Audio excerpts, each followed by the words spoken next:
Thank you, Mr. President. We've spent much time here talking about the refugee crisis in Europe over my first year as a member of this body, and we're absolutely right to do so.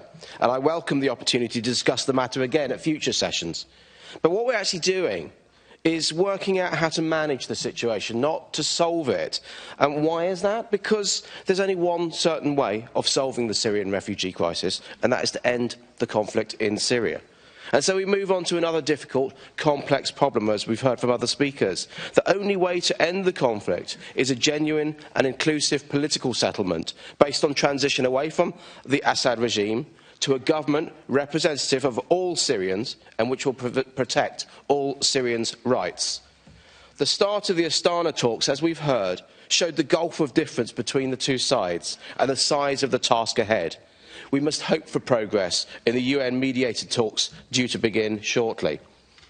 The vacuum caused by instability in Syria allowed Daesh to gain a foothold in the country, but the global coalition, the unified body of 68 countries, has had significant success to date, with the finances of Daesh being hit, the leadership of Daesh being undermined, and the flow of foreign fighters falling by up to 90%.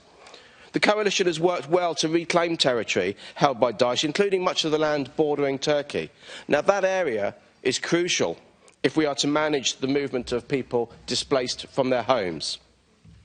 The UK took an important decision at the start of this conflict to concentrate on supporting refugees close to their own border, rather than encouraging the perilous boat trips that have killed so many and have fuelled the hatred and the lack of regard for human life by human traffickers. We've pledged £2.3 billion as a government in response to this crisis. That's our largest response to a single humanitarian crisis. We need others to join us and other countries in this effort, and that's why the UK co-hosted the Supporting Syria and the Region conference last year, which secured pledges of £12 billion, the largest amount raised in one day for a humanitarian crisis. But, of course, it's not a competition for philanthropy and generosity.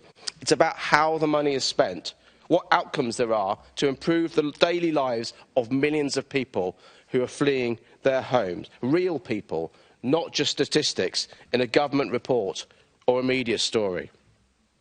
And we need to, as has been said, look at the region as a whole and the effect it's happening on its immediate neighbours. Lebanon and Jordan have done so much to take in millions of people fleeing from Syria. Indeed, we're speaking about Lebanon later on this afternoon. And we cannot allow these countries to be destabilised by the intensity of the situation that they face.